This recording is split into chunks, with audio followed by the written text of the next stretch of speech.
عليكم ورحمة الله وبركاته. الحمد لله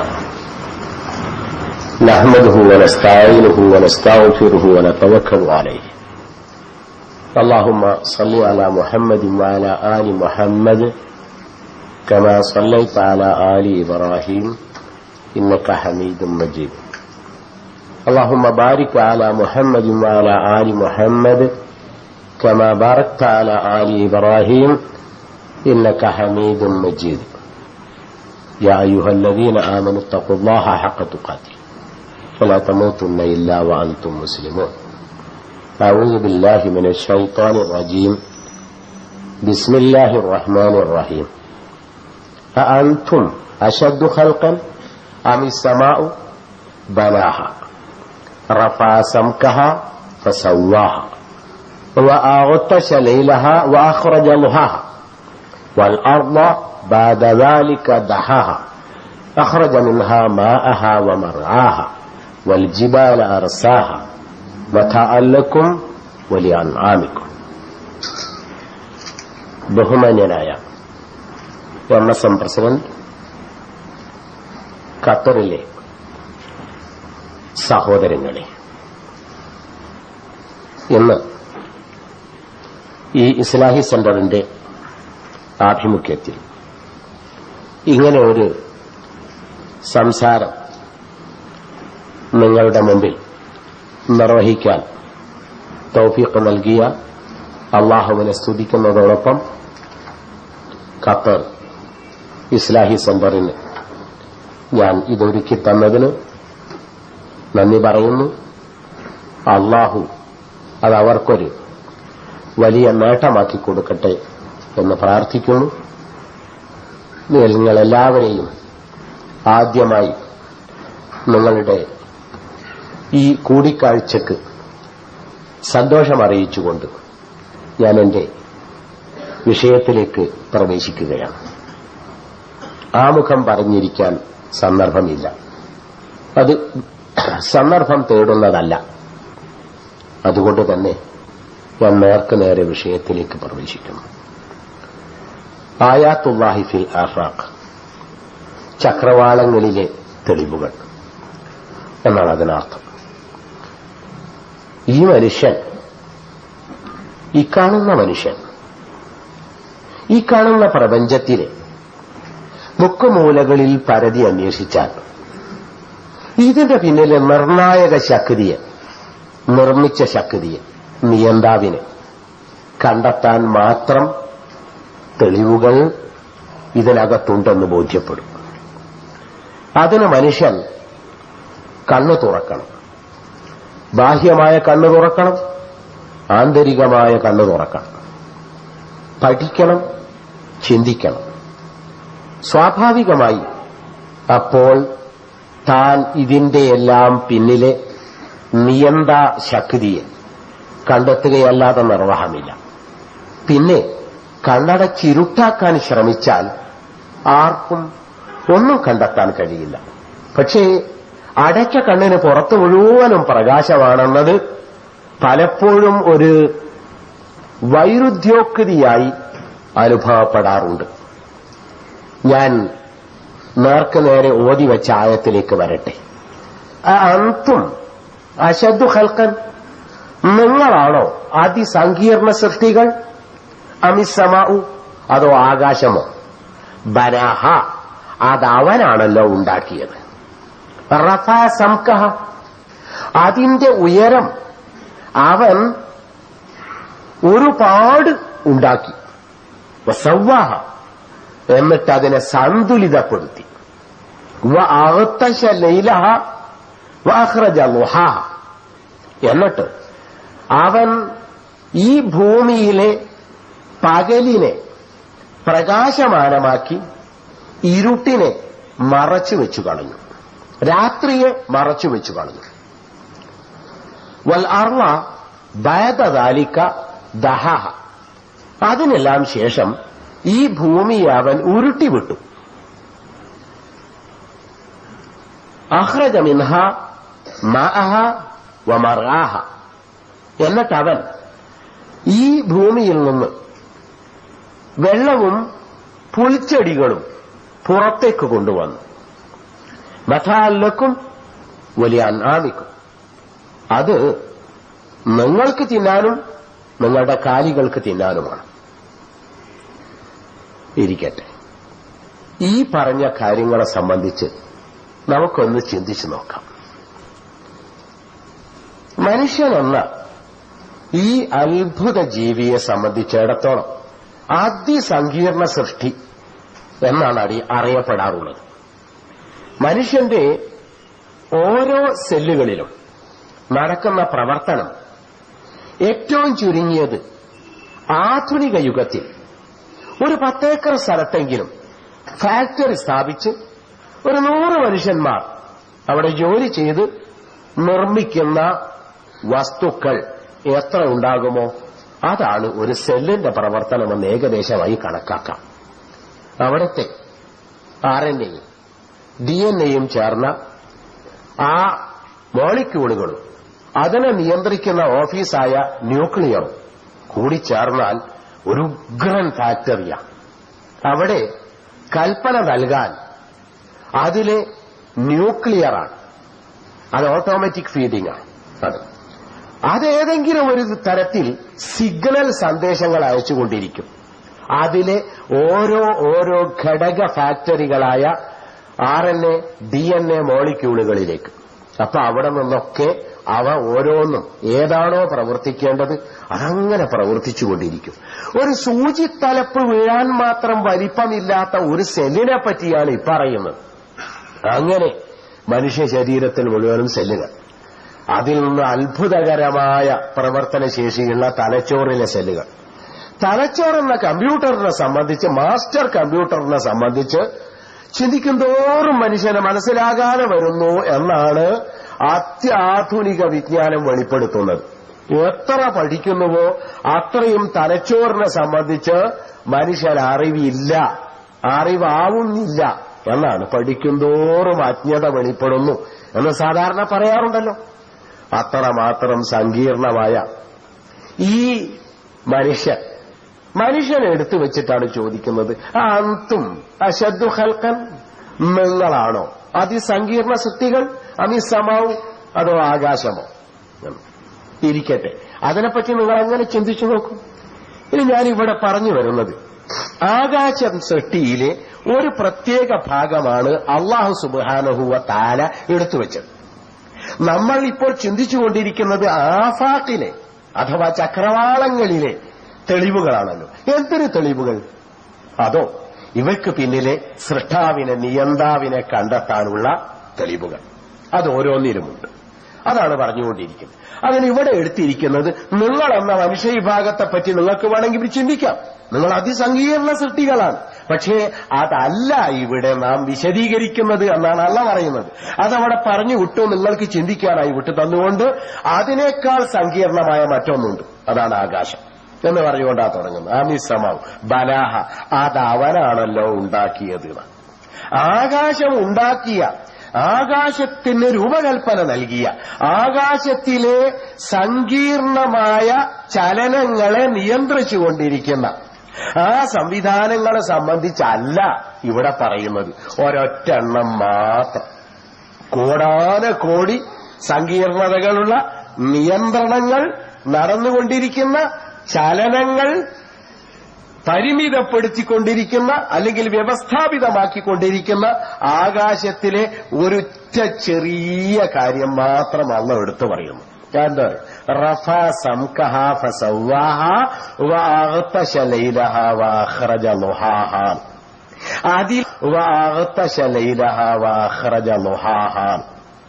അതിലെ ഓരോ വസ്തുക്കളെയും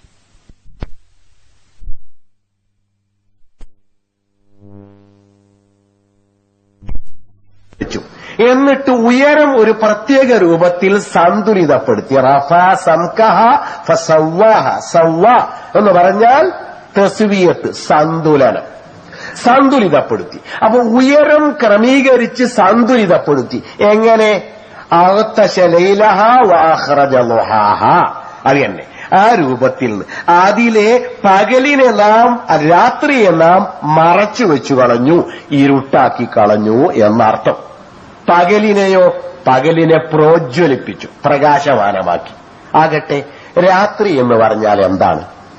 അതോ ഭൂമിയുടെ നിഴൽ ഇവിടെ പരക്കുമ്പോൾ ഭൂമിയിൽ ഇരുട്ടാണ്.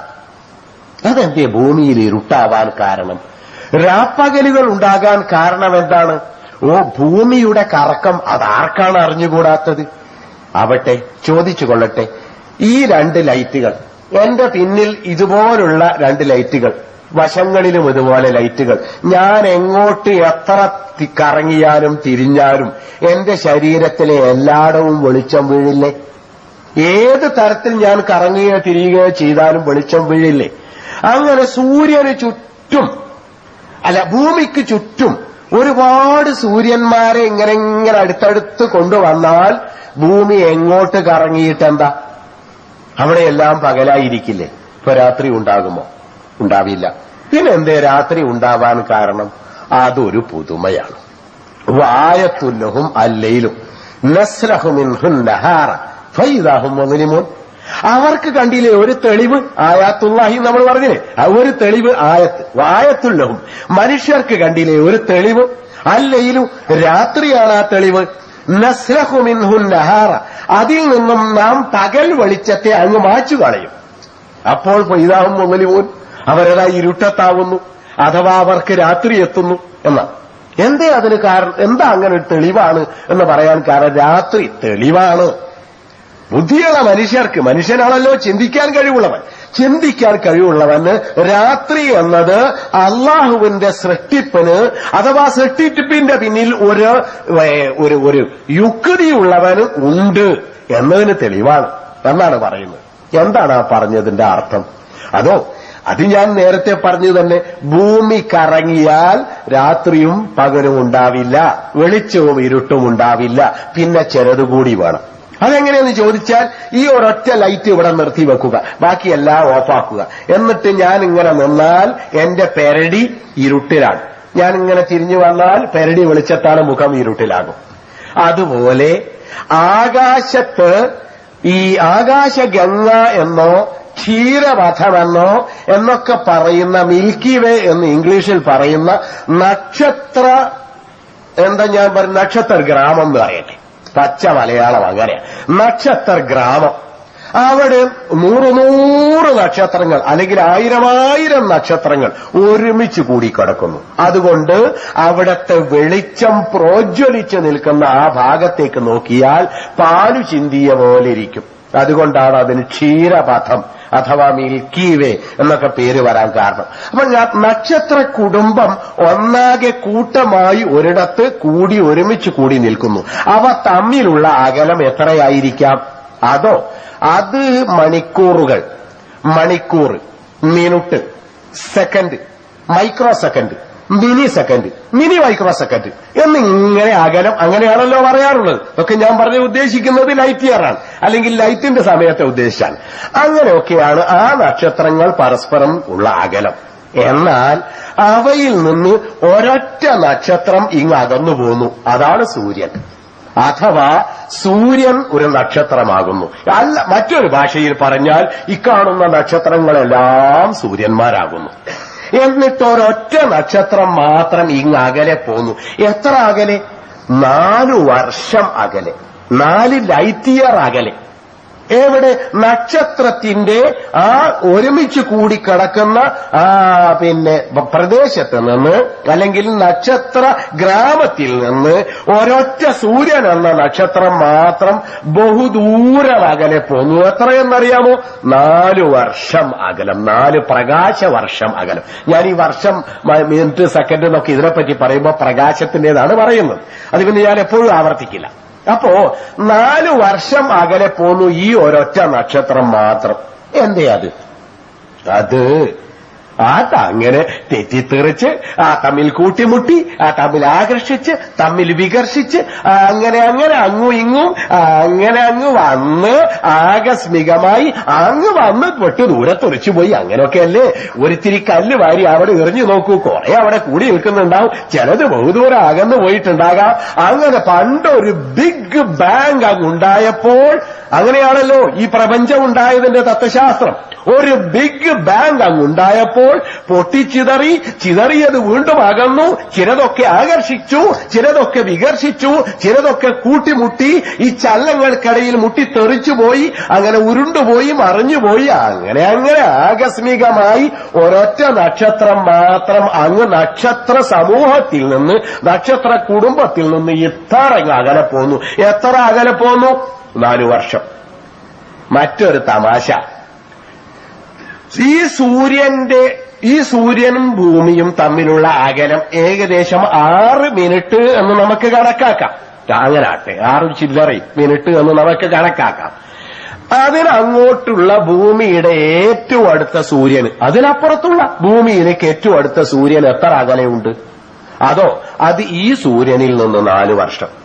എന്നാൽ പിന്നെയുള്ള സൂര്യന്മാരോ, ലക്ഷക്കണക്കിന് സൂര്യന്മാർ ഈ ഗാലക്സിയിൽ അവിടെ ഉണ്ടല്ലോ, അവയെല്ലാം ഞാൻ നേരത്തെ പറഞ്ഞ പോലെ മണിക്കൂർ, minute, second, mini second, micro second, mini micro second, അതും കണക്കൂട്ടാനാവില്ല അത്രയും ചെറിയത്. അങ്ങനെ അടുത്തടുത്ത് നിൽക്കുന്നു. അവിടെ വെളിച്ചം പാൽ തൂവിയ പോലെ അങ്ങ് നിൽക്കുന്നു.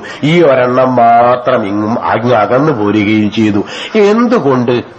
സാധാരണ ബുദ്ധിയുടെ സംവിധാനം എന്താണെന്ന് അറിയാമോ? ഉപയോഗിക്കുന്ന മാർഗം എന്തുകൊണ്ട് പിന്നെ എന്തുകൊണ്ട് അങ്ങനെ ഇത്തിരി തമാശയായി പുളിങ്ങ വളഞ്ഞതും എന്തുകൊണ്ട്, ചെമ്പരത്തി ചുവന്നത് എന്തുകൊണ്ട്, കൈക്ക് വിരൽ 5 ആയത് എന്തുകൊണ്ട്, കാൽ വിരൽ 5 ആയത് എന്തുകൊണ്ട്, വിരലിന്റെ അറ്റത്ത് നഖം വന്നത് എന്തുകൊണ്ട്, മുടി കറുത്തത് എന്തുകൊണ്ട്, അതാണ് യഥാർത്ഥ ബുദ്ധിയുടെ ലക്ഷണം. അങ്ങനെ എന്തുകൊണ്ട് എന്നാണ്.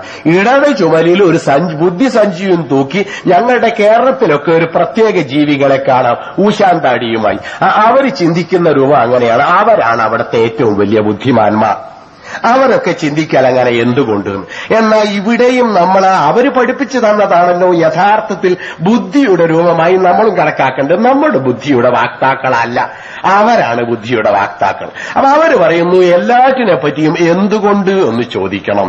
അപ്പൊ നമുക്കൊരു ചോദ്യം, എന്തുകൊണ്ട് ഈ ഒരൊറ്റ സൂര്യൻ മാത്രം സൂര്യ കുടുംബത്തിൽ നിന്ന് 4 പ്രകാശവർഷം അകന്നു പോന്നു എന്ന് നമുക്കൊന്ന് ചിന്തിക്കാൻ പറയാം. നമ്മോട് ചിന്തിക്കാൻ പറയാം, ജനങ്ങളോട് ചിന്തിക്കാൻ പറയാം, ബുദ്ധിയുള്ളവരോടെല്ലാം ചിന്തിക്കാൻ പറയാം. എന്തുകൊണ്ട്? അതങ്ങനെ ആകസ്മികമായി. ആകസ്മികമായോ? എങ്കിൽ ആ ആകസ്മികതയ്ക്ക് ഒരുപാട് നേട്ടമുണ്ട്. കാരണം ഈ രാത്രി എന്ന് പറഞ്ഞത് ഇരുട്ടാവാൻ കാരണം ഭൂമിയുടെ മറവിൽ സൂര്യൻ പോയി. ഭൂമിയുടെ കറക്കം കാരണം ഭൂമിയുടെ മറവിലായിപ്പോയി. ശരി, ആ ഭൂമിയുടെ നിഴലാണ് ഇവിടെ കാണുന്ന ഇരുട്ട്. സംഗതി നമുക്ക് മനസ്സിലായല്ലോ. ശരി, നാം ഇപ്പോൾ ഏതെങ്കിലും സൂര്യന്റെ നേരെയാണോ? എന്നാൽ ഇപ്പോൾ ഖത്തർ നിവാസികൾ സൂര്യന്റെ നേരെയല്ല, സൂര്യന്റെ മറവിലാണ്, അല്ലെങ്കിൽ നമ്മുടെ മറവിലാണ് സൂര്യൻ എന്ന് പറഞ്ഞാലും കുഴപ്പമില്ല. എന്നാൽ നമ്മുടെ നേരെ ഒരൊറ്റ സൂര്യനുമില്ലേ? ഉണ്ടല്ലോ. മേലോട്ട് നോക്കൂ, ആയിരക്കണക്കിന്. ഇനി അല്പം അകലത്തേക്ക് കാണാൻ പറ്റിയ എന്തെങ്കിലും സംവിധാനമുണ്ടെങ്കിൽ ലക്ഷക്കണക്കിന്. ഇക്കണ്ട സൂര്യന്മാരെല്ലാം നമ്മുടെ നേരെ തിരിഞ്ഞു നിന്നിട്ടും ഇക്കാണുന്ന ഇപ്പോഴത്തെ ഭൂമിയുടെ നേരെ തുറിച്ചു നോക്കി നിന്നിട്ടും എന്തേ ഇരുട്ട്? അതോ അതാണ് എന്ന് പറഞ്ഞത്. അതിന്റെ അകലം ഉണ്ടാക്കുമ്പോൾ, ഉയർച്ച ഉണ്ടാക്കുമ്പോൾ അതിനൊരു സന്തുലിതത്വം അള്ളാഹു കൊടുത്തിട്ടുണ്ട് എന്ന് പറഞ്ഞതാ. ഇവിടെ ഇരുട്ട് വേണം, അതുകൊണ്ട് ഇവിടേക്ക് അടുപ്പിച്ച് അഥവാ 6 മിനിറ്റുകളിൽ ചില്ലാനം അടുത്തു വരുന്ന ഒരൊറ്റ സൂര്യനെ ഭൂമിയുടെ അടുത്ത് കൊണ്ടുവന്നു. ഇനി ഏറ്റവും അടുത്ത് നിൽക്കുന്നത് 4 പ്രകാശവർഷം അകലെ. അതിൽ നിന്ന് പ്രകാശം വന്നാൽ പ്രകാശമോ ചൂടോ, ഭൂമിക്ക് ചൂടും പ്രകാശവും നൽകി പകലാക്കാൻ മാത്രം അത് അടുത്തല്ല, എന്നാൽ ശക്തിയുള്ളതാണ്, ഭയങ്കര ശക്തിയുള്ളത്. ഇന്ന് നമ്മുടെ സൂര്യനേക്കാൾ ലക്ഷക്കണക്കിന് മടങ്ങ് വലിപ്പവും ശക്തിയുമുള്ള സൂര്യന്മാരാണ് ബാക്കിയുള്ളതൊക്കെ. പക്ഷേ അത്രയും അകലെ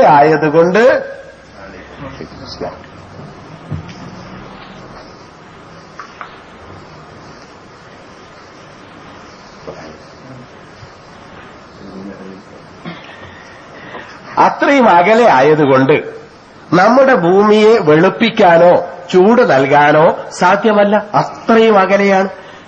അങ്ങനെ ദൂരത്തേക്കാക്കി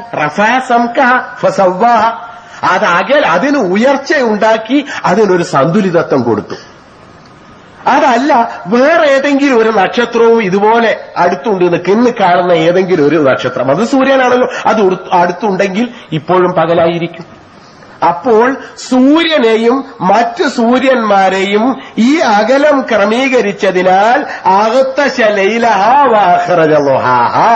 പകലിനെ പ്രകാശമാനമാക്കി രാത്രിയെ പുതപ്പിച്ചു കളഞ്ഞു, മറച്ചു കളഞ്ഞു.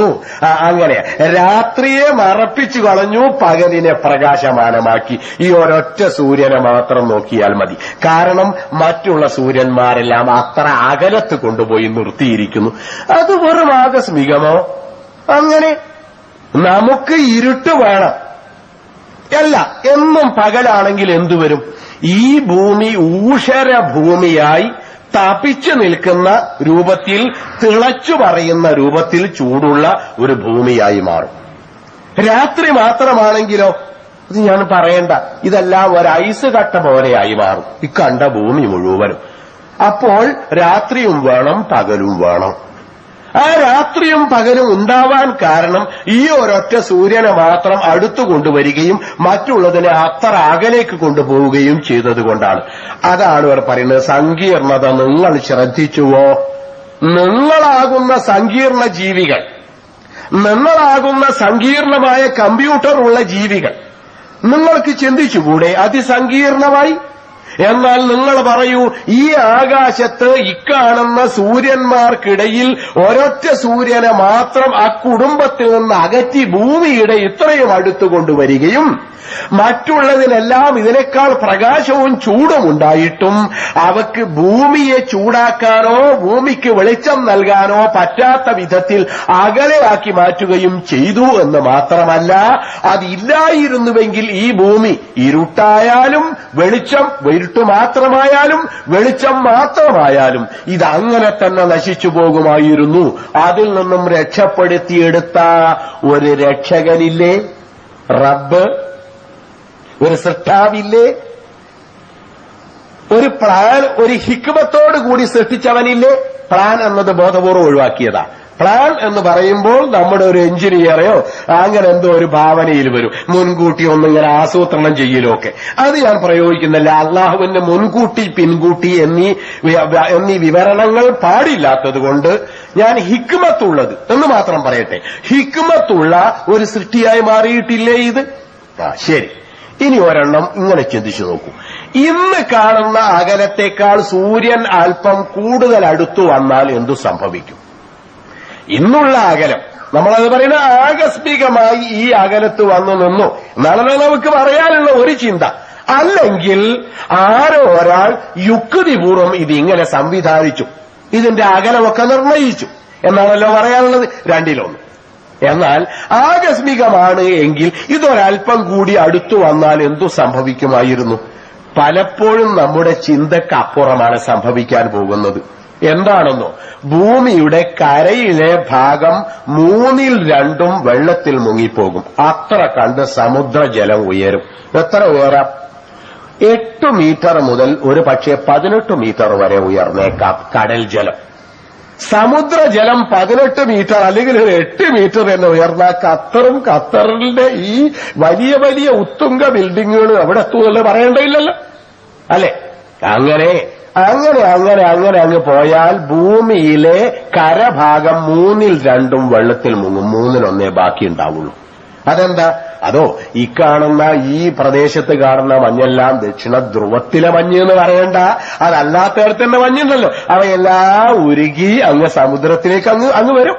അങ്ങനെ വന്നാൽ വെള്ളം അങ്ങ് പൊങ്ങുകയും ചെയ്യും. പൊങ്ങിയാൽ കരയുടെ 2/3 ഭാഗം അങ്ങ് മൂടിപ്പോകും. അപ്പോ ലേശം അടുത്തു വന്നാൽ പിന്നെ എന്തു സംഭവിക്കും എന്ന് ചിന്തിക്കാൻ ഞാനും നിങ്ങളും ഉണ്ടാവില്ല. അതുകൊണ്ട് എനിക്ക് പറയാനും അറിയില്ല പിന്നെ എന്ത് സംഭവിക്കുമെന്ന്. ഇന്ന് വരെ ആരും പറഞ്ഞിട്ടുമില്ല. എന്നാൽ സൂര്യൻ ഒരു ലേശം അങ്ങ് അകന്നാൽ എന്തു സംഭവിക്കും എന്ന് നിങ്ങൾ ചിന്തിച്ചിട്ടുണ്ടോ? ഒരല്പം അങ്ങ് അകന്നാൽ പിന്നെ നമ്മുടെ നാട്ടിലേക്ക് പോകാൻ സുഖമായി. കാരണം കടലൊക്കെ ഉറച്ച് ഐസ് കട്ടയായി മാറിയിട്ടുണ്ടാകും. അത്ര തണുത്തിട്ട് അപ്പൊ കാർ ഓടിച്ചങ്ങ് നാട്ടിലേക്ക് പോകാം, പ്ലെയിൻ വേണ്ടതില്ല എന്ന രൂപത്തിലെത്തും. വെള്ളം ഇത്തിരി കുടിക്കണമെന്ന് തോന്നിയാലോ അസംഭവ്യമാണേ. പറഞ്ഞുതരാം എന്ന് പറഞ്ഞാൽ ആ രൂപത്തിലെത്തിയ പിന്നെ മനുഷ്യനിവിടെ ജീവിക്കൂല. അഥവാ കുടിക്കണമെന്ന് തോന്നിയാൽ സ്റ്റൗ കാട്ടി ചൂടാക്കിയിട്ട് വെള്ളമാക്കി എന്നിട്ട് അത് കുടിച്ച് വയറ്റിലെത്തി നോക്കിയാൽ പിന്നെ എന്താവും? വീണ്ടും കട്ടയായി മാറും. അല്ലേ? രസമാണല്ലോ ഏർപ്പാട്. ഒന്ന് ചിന്തിച്ചു നോക്കൂ. അപ്പോ ഒരൽപ്പം അകന്നാൽ ഇതാണ് സംഭവിക്കുന്നത്. അല്ലെ? വെള്ളമെല്ലാം ഐസായി മാറും. അപ്പൊ പിന്നെ മനുഷ്യൻ ആ പ്രായത്തിൽ മനുഷ്യൻ ജീവിക്കില്ല. പിന്നെ എന്തായി മാറുന്നുള്ള അന്വേഷിക്കാൻ ആരും ഉണ്ടാവില്ല. അപ്പോ എത്ര കൃത്യമാണ് ഈ അകലം. സന്തുലനം വളരെ കൃത്യമായി തന്നെ അവൻ നിർവഹിച്ചിരിക്കുന്നു. ആ സന്തുലനത്തിൽ ഹിക്മത്തുണ്ട്, വളരെ വലിയൊരു പ്രയോജനമുണ്ട്. അഥവാ ഈ ഭൂമിയെയും ഭൂമിയിലെ ജീവജാലങ്ങളെയും സംരക്ഷിക്കുവാൻ ഇക്കണ്ട അകലം തന്നെ വേണം. ഒട്ടും കൂടാൻ പാടില്ല, ഒട്ടും കുറയാനും പാടില്ല. അത്തരത്തിൽ ഈ സൂര്യനും ഭൂമിയും ആ ദൂരം കൃത്യമായി നിലനിൽക്കുന്നത് ആകസ്മികമായ ഒരു സംഭവമാണെന്ന് പറഞ്ഞാൽ വിശ്വസിക്കാൻ മാത്രമേ ഉള്ളൂ മനുഷ്യബുദ്ധി. അതിനേക്കാൾ ലേശം കൂടുതലില്ലേ? അതാണ് ഒരെണ്ണം നമുക്ക് ചിന്തിക്കാനുള്ളത്. അപ്പോ അതിന്റെ പിന്നിൽ ഈ സൂര്യനും ഈ ഭൂമിയും തമ്മിലുള്ള ഈ അകലം നിർണയിച്ചത് മനുഷ്യനല്ല. പിന്നെ മനുഷ്യന് മുമ്പ് ഇവിടെ ഉണ്ടായത് ജന്തുജാലങ്ങളാ, അവയുമല്ല. അതിനു മുമ്പ് ഇവിടെ ഉണ്ടായത് സസ്യജാലങ്ങളാ, അവയുമല്ല. അവയ്ക്കു മുമ്പും ഈ സൂര്യനും ഭൂമിയും തമ്മിലുള്ള അകലം ഇതു തന്നെയാകുന്നു. അപ്പോൾ പിന്നെ ഇക്കണ്ട ബുദ്ധിസാമ്രാട്ടുകളായ മനുഷ്യന്മാർക്കാർക്കും അതിൽ പങ്കില്ല എങ്കിൽ, മനുഷ്യനല്ലാത്ത വേറൊന്നിനും ഇത്ര ബുദ്ധിയും സാമർഥ്യവും കഴിവുമില്ല എങ്കിൽ, ഇത് മനസ്സിലാക്കാൻ പോലും അവർക്ക് കഴിവില്ല എങ്കിൽ, പിന്നെ ആര് മനുഷ്യനേക്കാൾ ശക്തനായ യുക്തിമാനായ സൃഷ്ടാവ്, ഒരു രക്ഷകൻ ഇതിങ്ങനെ ക്രമീകരിച്ചതാണ്. അതാണ് അല്ലാഹ് പറഞ്ഞത്. നിങ്ങൾ ചിന്തിച്ചു നോക്കൂ. അൻതും അശദ്ദു ഖൽഖൻ അമിസ്സമാഉ ബനാഹ റഫഅ സംകഹ ഫസവ്വാഹ വഅഗ്തശ ലൈലഹ വഅഖറജ ളുഹാഹ. ഇപ്പൊ ആയത്തുൽ ലഹു അല്ലൈലു നിങ്ങൾക്ക് മനസ്സിലാകുന്നുണ്ടോ? രാത്രി എന്നത് അല്ലാഹുവിന്റെ സൃഷ്ടിപ്പിലെ ക്രമീകരണത്തിന്, യുക്തി ഭദ്രതക്ക് ഏറ്റവും നല്ലൊരു തെളിവാണ്. സൃഷ്ടിയാണ് ഇവിടെ, നിയന്ത്രണമോടെ നടന്നിട്ടുണ്ട്. ആ നിയന്ത്രണത്തിൽ യുക്തിയുണ്ട്. ആ യുക്തിയിലൂടെയാണ് ഈ ഭൂമിയുടെ സംരക്ഷണം ഉറപ്പുവരുത്തിയത് എന്നത് വളരെ യുക്തിഭദ്രമാണല്ലോ. ആ വശത്തെപ്പറ്റി നിങ്ങൾ ചിന്തിച്ചു നോക്കൂ. അത് നിങ്ങൾക്ക് ഇതിന്റെ പിന്നിലെ അതിശക്തനായ ഒരു സൃഷ്ടാവിനെ, നിയന്താവിനെ, യുക്തിയുക്തമായി കാര്യങ്ങൾ ചെയ്യുന്നവനെ നിങ്ങൾക്ക് കണ്ടെത്താൻ സഹായിച്ചേക്കും. അതാണ് നമ്മുടെ വിഷയമായ ആയാത്തുല്ലാഹി ഫിൽ ആഫാഖ് എന്നതിന്റെ ഒരു പോയിന്റ്. അങ്ങനെ ചിന്തിക്കുന്നതിനാണ് ആയാത്തുല്ലാഹി ഫിൽ ആഫാഖ് എന്ന് പറയുന്നത്. മനുഷ്യൻ അള്ളാഹുവിനെ വിശ്വസിക്കാൻ ഇതേ മാർഗമുള്ളൂ. എടാ മക്കളെ, ഖുർആനിൽ പറഞ്ഞിരിക്കുന്നു അള്ളാഹുവിനെ വിശ്വസിക്കണമെന്ന്, സൃഷ്ടാവിനെ വിശ്വസിക്കണമെന്ന്, അല്ലെങ്കിൽ കാഫറായി പോകും എന്ന് പറഞ്ഞാൽ വിശ്വസിക്കാൻ കഴിയുമോ? ഇല്ല.